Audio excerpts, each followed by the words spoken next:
Mwanasaikolojia mmoja aliwahi kusema kwamba acha kung'ang'ania mlango ambao umefungwa kwa ndani ukitegemea kwamba utafunguka. Alikuwa anaongelea upande wa mahusiano na aligusia sehemu ambayo watu wengi wanafeli sana, ambayo inapunguza sana thamani yao, hasa wanaume.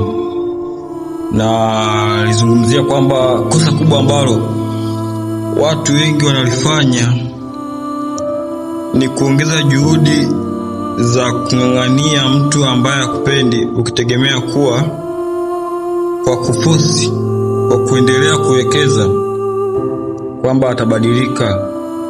Ni kitu ambacho hakitawahi kutokea. Kumng'ang'ania mtu ambaye hakupendi,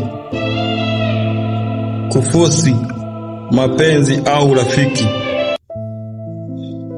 ni kitu ambacho kinakupunguzia thamani yako, na usitegemee kwamba kwa kuwekeza juhudi zako nyingi kwamba huyo mtu atakuja kubadilika.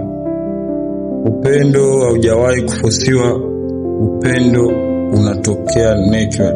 Na kila mtu huwa ana mtu wake anayempenda. Kwa hiyo usijaribu kumng'ang'ania mtu akupende.